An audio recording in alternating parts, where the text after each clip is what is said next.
नमस्कार, आप सभी का स्वागत है यूथ अध्ययन के इस चैनल में। एक बार फिर से मैं आपके बीच अब जेबीटी टेट की आंसर की लेके आया हूं, जिसका कि आज जीके का सेक्शन रहने वाला है। पहला जो क्वेश्चन है कि दक्षिण कोरिया की मुद्रा क्या है। देखिए डिटेल से हम इसको डिस्कस करने वाले हैं।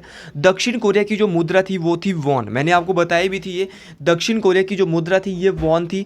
अगर मैं बात करता हूँ येन, येन कहाँ की मुद्रा है तो येन जो है ये जापान की मुद्रा है। भात कहाँ की है तो भात थाईलैंड की है। और युआन कहाँ की है, युआन की अगर मैं बात करता हूँ तो युआन जो है वो चीन की मुद्रा है। दोस्तों कहाँ की है, चीन। चीन की एक और मुद्रा है, ये भी याद रखना है, रेन मिनबी।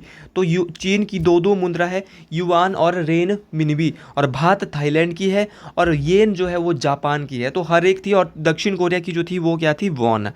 अब दोस्तों अगले क्वेश्चन की बात करते हैं। टेस्ला कंपनी के वर्तमान में सीईओ कौन है।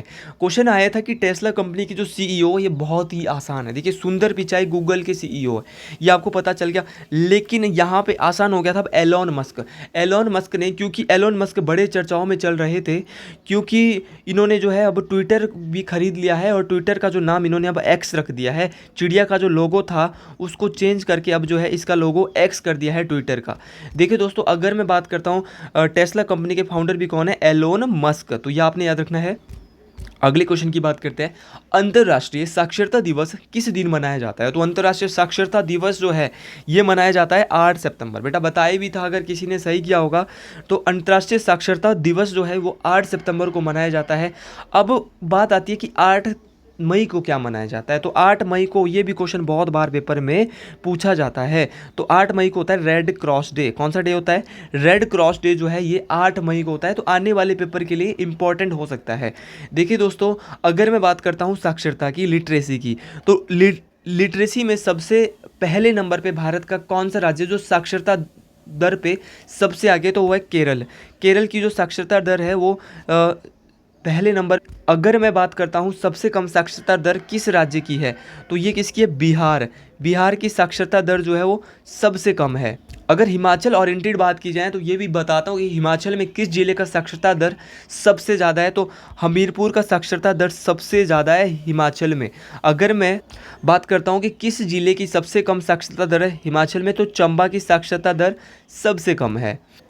अगले क्वेश्चन की बात करते हैं। यूरोप की सबसे लंबी नदी कौन सी है। यूरोप की अब नदियों की बात हो रही थी, और नदियां मैंने आपको बताई थी एशिया की भी और यूरोप की भी। तो अगर मैं बात करता हूँ यूरोप की सबसे लंबी नदी की, तो यूरोप की सबसे लंबी नदी है वोल्गा। यूरोप की सबसे लंबी नदी वोल्गा है। और अगर मैं बात करता हूँ एशिया की, तो एशिया की भी पूछी जा सकती है आने वाले एग्जाम्स में। तो एशिया की सबसे लंबी नदी है यांगजी नदी। यांगजी नदी जो है एशिया की सबसे लंबी नदी है। अगले क्वेश्चन की बात करते हैं कि अब राजधानियों से भी क्वेश्चन आया था। अब 28 राज्यों की 28 राजधानी आपको याद होनी चाहिए भाई। क्वेश्चन था कि मिजोरम की राजधानी है, तो मिजोरम की जो राजधानी वो बहुत ही आसान था। मिजोरम की जो राजधानी थी वो थी आइजोल। ये तो आपके लिए बहुत आसान हो गया था। मनुष्य के शरीर में टिबिया नामक हड्डी कहाँ पाई जाती है। आसान क्वेश्चन। मनुष्य के शरीर में जो टिबिया नामक हड्डी जो है ये टांग में पाई जाती है। कहाँ पे पाई जाती है टिबिया नामक हड्डी, टांग में पाई जाती है। देखिए मनुष्य के शरीर की सबसे लंबी हड्डी कौन सी होती है, ये भी पेपर में क्वेश्चन नेक्स्ट टाइम आ सकता है। तो आपने याद रखना है फीमर। फीमर जो ये जांग की हड्डी होती है और ये मनुष्य के शरीर की सबसे लंबी हड्डी होती है। अगले क्वेश्चन की मैं बात करता हूँ। किस रोग के प्रतिरक्षण हेतु बीसीजी का टीका लगाया जाता है। तो किस रोग के प्रतिरक्षण हेतु बच्चों को बीसीजी का टीका लगाया जाता है, तो ये अगर बच्चों को टीबी का रोग हो जाए तो उनको जो है कौन सा टीका लगाया जाएगा, बीसीजी का टीका लगाया जाएगा। अगले क्वेश्चन की बात करते हैं। विज्ञान की वो शाखा जिसके अंतर्गत कवकों का अध्ययन किया जाता है उसे क्या कहते हैं। भाई मैंने पहले ही बोला था आपको, एक दिन मैंने क्वेश्चन करवाए थे। मैंने बोला था मधुमक्खी पालन के अध्ययन को क्या कहते हैं, अपने जो कवकों के अध्ययन को क्या कहते हैं। तो मैंने ये सारे क्वेश्चन आपको बताए थे जिस दिन मैंने एक दिन साइंस आपको करवाया था। तो जो विज्ञान की वो शाखा जिसके अंतर्गत कवकों का अध्ययन किया जाता है तो उसको क्या बोलते हैं, माइकोलॉजी। क्या बोलते हैं, माइकोलॉजी। और शैवालों का अध्ययन भी मैंने उसी टाइम बोला था, तो शैवालों के अध्ययन को क्या बोलेंगे, फाइकोलॉजी। अगले क्वेश्चन की मैं बात करता हूँ। निम्न में से कौन सी गैस सर्वाधिक ग्रीन हाउस इफेक्ट करती है। तो ग्रीन हाउस जो इफेक्ट सर्वाधिक गैस करती है वो कौन सी है? Carbon dioxide. कौन सी गैस है? Carbon dioxide. देखिए मीथेन, इसका फॉर्मूला है CO2। देखिए मीथेन को मार्च गैस और CH4 इसका फॉर्मूला है, इसको मार्च गैस, और गोबर में पाई जाने वाली गैस वो भी कौन सी है? मीथेन। ओजोन जो है ये O3 के नाम से हम इसको प्रेजेंट करेंगे। और अगर मैं बात करता हूँ ओजोन गैस की, ये गैस सूर्य से आने वाली पराबैंगनी किरणों से हमें बचाती है। और ये जो है वो ओजोन जो है वो कहाँ पाई जाती है? ये समताप मंडल में पाई जाती है, ये भी आपने याद रखना है। समताप मंडल को स्ट्रेटोस्फीयर हम अंग्रेजी भाषा में कहेंगे। अगले क्वेश्चन की मैं बात करता हूँ। हिमाचल प्रदेश का कौन सा शहर छोटी काशी के नाम से जाना जाता है? तो हिमाचल प्रदेश का कौन सा शहर है जो छोटी काशी के नाम से? देखिए भैया मैंने बताया था आपको, बहुत बार बताया ये क्वेश्चन। तो छोटी काशी के नाम से जाना जाता है मंडी, या हिमाचल का वाराणसी और छोटी काशी, ये मैंने आपको बोला है, कुछ दिन पहले ही बोला है। तो हिमाचल का वाराणसी और छोटी काशी के नाम से जाना जाता है कौन? मंडी। अगले क्वेश्चन की बात करते हैं। स्पीति घाटी का अंतिम गांव कौन सा है? ये क्वेश्चन भी मैंने आपको बताया है और बहुत बार बताया है। स्पीति घाटी का जो अंतिम गांव है वो कौन सा है? लोसर। लोसर जो है ये क्या है? स्पीति घाटी का जो है last village of Spiti valley है। तो ये भी आपने याद रखना है। ये मोस्ट इंपॉर्टेंट क्वेश्चन और बहुत आसान जो आया था भाई। अगर आपने मेरी वीडियो, मेरी सीरीज़ साइकोलॉजी के और ये सारी सीरीज़ देखी होगी तो इसी में से मैक्सिमम चीज़ें आई थी। इससे बाहर कोई भी चीज़ यहाँ पे देखने को नहीं आई थी। और लेवल के क्वेश्चन थे, लेकिन उतना भी लेवल नहीं था, नॉर्मल से क्वेश्चन। लेकिन जिसने जो है मेरी वीडियो पूरी देखी होगी उसने तो लेवल के क्वेश्चन किए ही होंगे। अब देखो हिमाचल प्रदेश में IIM कहाँ है? मैं जब भी आपको बताता हूँ IIM बताता हूँ, एम्स बताता हूँ, चौधरी श्रवण कुमार जो कृषि विश्वविद्यालय वो बताता हूँ, नौणी यूनिवर्सिटी बताता हूँ, तो हर एक चीज़ बता देता हूँ। तो क्वेश्चन आ भी गया था कि हिमाचल प्रदेश में IIM कहाँ है? तो IIM जो है ये कहाँ पे? सिरमौर में है। IGMC कहाँ है? शिमला में है भैया। तो ये ऐसी ही चीज़ें आनी थी। तो एम्स कहाँ है? एम्स कहाँ पे खुला था? बिलासपुर के कोठीपुरा में है। तो ये क्वेश्चन मैं आपको हमेशा बताता हूँ। कृषि विश्वविद्यालय हिमाचल प्रदेश का जिसका नाम है चौधरी श्रवण कुमार कृषि विश्वविद्यालय, पालमपुर में है। और पालमपुर में भाई कहाँ पे है? ये कांगड़ा पालमपुर में स्थित है, आपने ये भी याद रखना है। अब नौणी यूनिवर्सिटी जिसकी स्थापना, अब इसकी जो पालमपुर यूनिवर्सिटी है कृषि विश्वविद्यालय इसकी 1978 में स्थापना हुई। और इसके अलावा नौणी यूनिवर्सिटी जो है इसकी स्थापना कब हुई थी? जिसको यशवंत सिंह परमार हॉर्टिकल्चर यूनिवर्सिटी कहते हैं, इसकी स्थापना 1985 में हुई। तो ऐसे क्वेश्चन पेपर में आते हैं दोस्तों। और हमने ऐसे क्वेश्चन, आपको विश्वास हमें था कि हमारी मेहनत पार लगेगी और क्वेश्चन पेपर में आए भी। अगर आपने पार्ट 1 से ढंग से देखा होगा, मैं हमेशा वन्यजीव अभयारण्य चंबा के बोलता रहता हूँ, बहुत ज़्यादा बोलता रहता हूँ कि चंबा में जो है वो बहुत सारे वन्यजीव अभयारण्य हैं। चंबा और ये कुल्लू के सबसे ज़्यादा पूछे जाते हैं, मैं बार बार बोलता हूँ। तो कालाटो वन्यजीव अभयारण्य हो जो था वो कहाँ पे था? चंबा में था। ये भी बड़ा आसान क्वेश्चन था। तो कालाटो वन्यजीव अभयारण्य जो है ये कहाँ पे था? चंबा में। देखिए दोस्तों ये तो चंबा में था, लेकिन इसके अलावा जैसे कि ऑप्शन में मंडी भी दिया था, यहाँ पे कोकती वन्यजीव अभयारण्य है, टुंडहा वन्यजीव अभयारण्य, सारे के सारे आपने जो है वो क्या करने, याद करने हैं। देखिए मंडी में जैसे शिकारी देव वन्यजीव, शिकारी देवी है, बांदली वन्यजीव अभयारण्य है। लाहौल स्पीति में है किब्बर जो है वो हिमाचल प्रदेश का सबसे बड़ी वाइल्ड लाइफ सेंचुरी है। बहुत बार बता चुका हूँ भाई, अब गलती करने वाली कोई नहीं। अगर आप पार्ट 1 से पार्ट 30 तक वीडियोस को नहीं देख रहे हो तो उसमें सरासर गलती फिर आपकी है। अब आपको देखना आपका काम है, मेरा काम है आपको मेहनत करवाना। और अगर आपको मेरी वीडियोस अच्छी लगी है तो YA कमेंट ज़रूर दिया करो हर इसमें, या थम्स अप या कुछ भी बोला करो। कमेंट से जो है थोड़ी सी पावर से आती है यार, ठीक है। हिमाचल प्रदेश में डूंगरी नामक मेला, देखिए ये क्वेश्चन मैंने आपके समक्ष, जिसने मेरी पूरी वीडियोस देखी है वो ज़रूर बताए क्या ये क्वेश्चन करवाया था, वो यस सर का ज़रूर जो है कमेंट दे। हिमाचल प्रदेश में डूंगरी नामक मेला कहाँ लगता है? डूंगरी नामक मेला हिडिंबा माता का मंदिर है, पैगोडा शैली में है, मनाली में स्थित है, कुल्लू के मनाली में स्थित है। ये मैंने बहुत बार बोला था। तो डूंगरी मेला भी कहाँ पे होगा? तो ये भी कहाँ पे होगा? कुल्लू में होगा। देखिए हिडिंबा माता कौन थी? भगवान भीम की पत्नी थी। भीम जी जो पांडव थे उनकी क्या थी? पत्नी थी। तो नॉर्मल से क्वेश्चन हमने जो है ये सारे के सारे क्वेश्चन कर लिए हैं। रिवाल्सर के बारे में हमने पढ़ा था। यहाँ पे पद्म संभव जी का जन्मस्थली है। यहाँ पर जो तीनों धर्मों के मंदिर है, गुरुद्वारा भी है, हर एक चीज़ यहाँ पर है। अगले क्वेश्चन की बात करते हैं। वर्ष 2024 में कौन सी लोकसभा के, अब करंट अफेयर करवाए थे और पहला ही क्वेश्चन था कि भैया 18वीं लोकसभा 2024, जरूर क्वेश्चन आएगा कौन सी लोकसभा है? 18वीं। और क्वेश्चन आ भी गया था। तो ऐसे क्वेश्चन पेपर में आएंगे। हिमाचल प्रदेश में लोकसभा की कितनी सीटें? 4। राज्यसभा की कितनी सीटें? 3। अब राज्यसभा से जो अभी हाल ही में चुन के गया इनका नाम है हर्ष महाजन। ये पेपर में आ सकता है भाई, इसलिए ध्यान से सुन ले, क्या नाम है? हर्ष महाजन। ऐसे ही क्वेश्चन पेपर में आते हैं। अब लोकसभा की जो 4 सीटें हैं, एक कांगड़ा है, हमीरपुर है, मंडी है और शिमला है। कौन कौन चुन के गया ये बता चुका हूँ पिछले पार्ट में। राष्ट्रीय मतदाता दिवस कब होता है? 2 बार मैंने ये क्वेश्चन आपके समक्ष अपने पार्ट में बोला है कि राष्ट्रीय मतदाता दिवस 25 जनवरी को। मैंने बोला था कि 25 जनवरी को हिमाचल प्रदेश को पूर्ण राज्य का दर्जा मिला था। उसी दिन राष्ट्रीय मतदाता दिवस भी मनाया जाता है। क्या बोलेंगे? When is the national voters day भी होता है। कब होता है? 25 जनवरी को। तो ऐसे आसान क्वेश्चन आपको गलत नहीं करने थे। और जो ऐसे आसान क्वेश्चन भी गलत करके आए उसको और मेहनत करने की आवश्यकता है। अब कल ही करंट अफेयर में ग्रैमी अवार्ड 2024 करवाया था। अगर नहीं करवाया था तो बोलिए भाई, इंपॉर्टेंट है, देख लीजिए करंट अफेयर की वीडियो, उसी में ग्रैमी अवार्ड भी छिपा हुआ है। और मैंने उसी में बोला था कि ग्रैमी अवार्ड पाने वाले जो व्यक्ति है इनका नाम है डॉक्टर जाकिर हुसैन। तो ग्रैमी अवार्ड 2024 में किस भारतीय ने 3 अवार्ड जीते? तो इनका नाम है उस्ताद जाकिर हुसैन। अब मैं बार बार आपको एक चीज़ बोलता हूँ, हमेशा बोलता हूँ कि कौन सा ग्रह लाल ग्रह के नाम से जाना जाता है। बहुत बार बोला है परसों हर एक वीडियो में, ये तो मैंने 10 बार बोल दिया है कि किस ग्रह को लाल ग्रह के नाम से जाना जाता है। तो ये मंगल ग्रह को लाल ग्रह के नाम से जाना जाता है। ऑप्शन में शुक्र है। अब अगले वाले जो टेट की एग्जाम होगी उसमें शुक्र भी आ सकता है कि भोर का तारा, सांझ का तारा, morning star and evening star किसको बोलते हैं? शुक्र को बोलते हैं।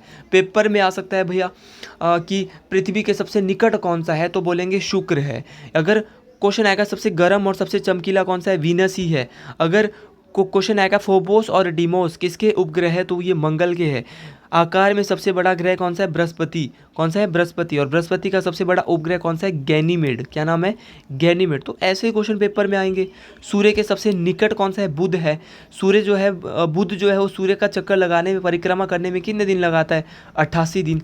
तो ऐसे क्वेश्चन पेपर में आते हैं। और मैं बार बार बोलता हूँ कि सोलर सिस्टम से क्वेश्चन आता है तो लाल ग्रह के नाम से मंगल को कहते हैं, नीला ग्रह पृथ्वी को कहते हैं। तो ये ऐसे क्वेश्चन पेपर में जरूर देखने को मिलेंगे। अगले क्वेश्चन की बात करते हैं, पेंसिलिन की खोज किसने की? साइंस का क्वेश्चन है, बहुत आसान क्वेश्चन था कि पेंसिलिन की जो खोज है वो की थी अलेक्जेंडर फ्लेमिंग। किसने की थी? अलेक्जेंडर फ्लेमिंग ने जो है वो पेंसिलिन की खोज की थी। और चेचक के टीके की खोज किसने की थी? ये आप ज़रूर बताएंगे। वैसे तो मैंने आपको अंदाज़ा दे दिया है यहाँ से। अगले क्वेश्चन की बात करते हैं, शिमला में बेगार प्रथा के विरुद्ध किस व्यक्ति ने आंदोलन छेड़ा? तो बेगार प्रथा के विरुद्ध देखिए, भागमल चौथा धामी आंदोलन से संबंधित थे, धामी गोलीकांड से। वायस परमार सिरमौर से। तो ये शिमला जाने वाले बेगार प्रथा के विरुद्ध आंदोलन इन्होंने नहीं छेड़ा था। सैमुअल स्टोक्स इसका क्या आएगा? Right answer. तो सैमुअल स्टोक्स ने बेगार प्रथा के विरुद्ध जो है आंदोलन छेड़ा था। अगले क्वेश्चन की बात करते हैं, बहुत बार ये क्वेश्चन मैं आपके साथ जो है वो डिस्कस करा चुका हूँ। अगर किसी ने नहीं सुना है तो वो जो है आपकी गलती है, आपने अच्छे से नहीं पढ़ा होगा अगर। लेकिन कोई बात नहीं, नेक्स्ट टाइम फिर करेंगे। शिमला का गेयटी थिएटर आम जनता को कब समर्पित किया गया है? लेकिन मेरा मानना है कि सबका टेट क्वालिफाई हो जाएगा। तो शिमला का जो गेयटी थिएटर है ये आम जनता को 1887 में समर्पित किया गया। मैंने ये तो बोला ही बोला, लेकिन मैंने इसके साथ एक चीज़ और बोली भाई, कि जो शिमला का गेयटी थिएटर है इसमें दिखाए जाने वाला पहला नाटक कौन सा था? तो उसका नाम था टाइम विल टेल। ये भी मैंने आपको बोला था। तो टाइम विल टेल जो है वो शिमला के गेयटी थिएटर में दिखाए जाने वाला पहला नाटक था। अगले क्वेश्चन की बात करते हैं, हिमाचल प्रदेश में लोकतंत्र प्रहरी सम्मान योजना में मासिक पेंशन किसे प्रदान की जाती है? हिमाचल प्रदेश में लोकतंत्र प्रहरी सम्मान योजना एक योजना चलाई थी 2019 में जयराम ठाकुर जी के द्वारा, जब उनकी सरकार बनी थी, जिसका नाम था लोकतंत्र प्रहरी सम्मान योजना। इसमें जो मासिक पेंशन दी जाती है किसको दी जाती है? जो 1975 में जो आपातकाल जो लगा था, इमरजेंसी जो लगी थी उस टाइम, जो जेल में जो लोग थे उनके लिए जो है वो मासिक पेंशन। और इसको ये न्यूज़ में रही थी, शायद इसको 2023 में बंद किया गया था, जिस कारण जो ये पेपर में भी आ गई। तो ये अच्छा क्वेश्चन था, ये जो है करंट अफेयर का क्वेश्चन था और अच्छा क्वेश्चन। अगले क्वेश्चन की बात करते हैं, मुख्यमंत्री सुख आश्रय योजना के अंतर्गत किस आयु तक के अनाथों को शामिल किया गया है? तो जो मुख्यमंत्री सुख आश्रय योजना है इसके बारे में बहुत डिस्कस मैं आपके समक्ष कर चुका हूँ। इसमें जो है वो 27 तक के जो अनाथ है उनको शामिल किया जाएगा। अगला क्वेश्चन है कि विश्व स्वास्थ्य संगठन ने जनवरी 2024 में किस देश को मलेरिया मुक्त घोषित किया है? देखिए, विश्व WHO जो है विश्व का स्वास्थ्य का सबसे बड़ा संगठन है, इसने जनवरी में किस देश को मलेरिया मुक्त घोषित किया है? तो इसने किया है कार्बो वर्ड। कार्बो वर्ड एक देश है और इस देश को जो है WHO ने क्या किया है, मलेरिया मुक्त घोषित किया है जनवरी 2024 में। अब भारत ने मलेरिया मुक्त होने के लिए कब तक लक्ष्य रखा है, ये भी क्वेश्चन आ सकता है, 2027।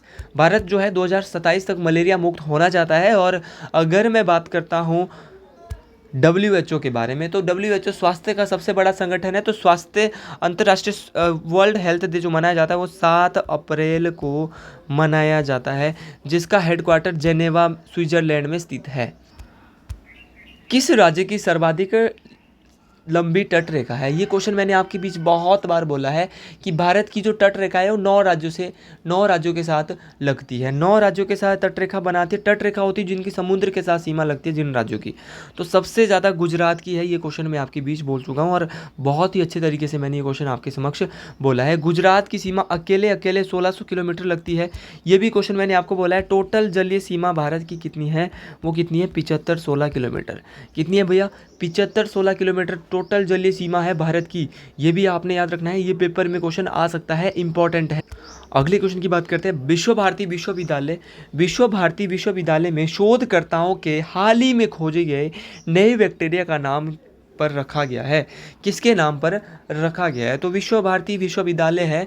इसमें जो शोधकर्ता है, इन्होंने जो है बैक्टीरिया का जो नाम है जिसको इन्होंने खोजा है, इसका नाम जो इन्होंने किसके नाम पे रखा है, तो इसका नाम जिन्होंने रखा है रविंद्रनाथ टैगोर जी के नाम पे। देखिए, रविंद्रनाथ टैगोर जी भारत के महान व्यक्तित्व वाले व्यक्ति थे और इनकी अगर मैं बात करता हूँ रविंद्रनाथ टैगोर जी की, तो ये भारत के ऐसे व्यक्ति जिनको सबसे पहले नोबेल पुरस्कार मिला था। और नोबेल पुरस्कार इनको कब मिला था, 1913 में मिला था इनको नोबेल पुरस्कार। नोबेल पुरस्कार जो है ये 6 क्षेत्रों में दिए जाते हैं, लेकिन रविंद्रनाथ टैगोर को जो है वो किस क्षेत्र में मिला, साहित्य के क्षेत्र में, क्योंकि इन्होंने एक बुक लिखी जिसका नाम था गीतांजलि। तो गीतांजलि के लिए रविंद्रनाथ टैगोर को क्या मिला था, नोबेल पुरस्कार मिला था, ये भी आपने याद रखना है। और महिला भारत की कौन थी, मदर टेरेसा, जिसको सबसे पहले क्या मिला था, नोबेल पुरस्कार मिला था 1979 में, ये भी बहुत इंपॉर्टेंट है। रविंद्रनाथ टैगोर ने भारत का राष्ट्रगान जनगण मनगण भी लिखा था। अगले क्वेश्चन की मैं बात करता हूँ, भारत में कितने उच्च न्यायालय, बहुत बार बोलता हूँ, बार बार बोलता हूँ कि भारत में कितने हाई कोर्ट है, तो कितने, 25। बहुत इंपॉर्टेंट है ये। तो भारत में जो हाई कोर्टों की संख्या वो 25 है। उत्तराखंड का कहाँ पे है, तो उत्तराखंड का भैया नैनीताल में है। उत्तराखंड का कहाँ पे है, नैनीताल में है। और हिमाचल प्रदेश का कहाँ पे है, शिमला में। बहुत बार ये क्वेश्चन मैंने आपके बीच बोला है। 1862 में सबसे पहले कौन से बने थे, ये भी बोल चुका हूँ। तो ये सारे क्वेश्चन आसान क्वेश्चन आए थे और पढ़े हुए क्वेश्चन आए थे भाई। अगले क्वेश्चन की बात करता हूँ, महाराष्ट्र की पहली महिला पुलिस महानिदेशक कौन बनी है, रश्मि शुक्ला। ये कौन बनी है, रश्मि शुक्ला। तो रश्मि शुक्ला जो है महाराष्ट्र की पहली महिला जो है DGP, director general of police बनी है। अब हिमाचल के DGP कौन है, ये क्वेश्चन पेपर में आ सकता है। इनका नाम है अतुल वर्मा। क्या नाम है, अतुल वर्मा, जो हिमाचल प्रदेश के जो है, ये क्या है, हिमाचल प्रदेश की क्या है, DGP बने हैं। अब इस क्वेश्चन की बात कर लेते हैं कि नंद वंश का अंतिम सम्राट कौन था। तो नंद वंश का जो अंतिम सम्राट था, इसका नाम क्या था, तो नंद वंश का अंतिम सम्राट था घनानंद। ये क्वेश्चन मैंने आपको बोला है क्योंकि जिस समय मैंने बोला था नंद वंश की स्थापना महापद्मानंद ने की है, उसी टाइम मैंने बोला था कि नंद वंश का अंतिम शासक कौन है, घनानंद है। तो ये इंपॉर्टेंट चीज़ें थी सारी और क्वेश्चन वही आए थे जो हमने पढ़ाए थे। तो आप इसी तरह हमारे साथ बने रहे, इंपॉर्टेंट चीज़ें हम आपके बीच बना रहे। अब 130 नंबर का क्वेश्चन छूट गया, उसको भी देख लेते हैं क्या था उसमें। देखिए, ये क्वेश्चन जो है हमसे स्किप हो गया था। अब ये क्वेश्चन बोल रहा है हाल ही में कितने बच्चों को वर्ष 2024 में प्रधानमंत्री राष्ट्रीय बाल पुरस्कार दिया गया था। ये क्वेश्चन अच्छा क्वेश्चन था, करंट अफेयर का था। तो जो 2024 में प्रधानमंत्री राष्ट्रीय बाल पुरस्कार है वो 19 बच्चों को दिया गया। जैसे कि भारत रत्न 5 लोगों को जो है मिला था 2023-24 में। अगर मैं बात करता हूँ, भारत रत्न अधिकतम एक साल में 3 लोगों को दिए जाते हैं, ये भी आपने याद रखना है। वैसे ही जो राष्ट्रीय बाल पुरस्कार है ये दिया जाता है भैया, अधिकतम दिया जाता है 25 से 30 लोग इसमें होता है। लेकिन आपने याद रखना है इस साल जो दिया गया था वो दिया गया था मात्र 19 लोगों को। तो आप इसी तरह हमारे साथ बने रहे। अब अगली आंसर की, अगर साइकोलॉजी की आंसर की लानी है तो आप साइको का कमेंट हमारे समझ दे, तभी मैं साइको के आंसर की दिन तक लाऊंगा। क्योंकि आज मेरा खुद का भी एग्ज़ाम है, तो खुद के एग्ज़ाम देने भी मुझे जाना है।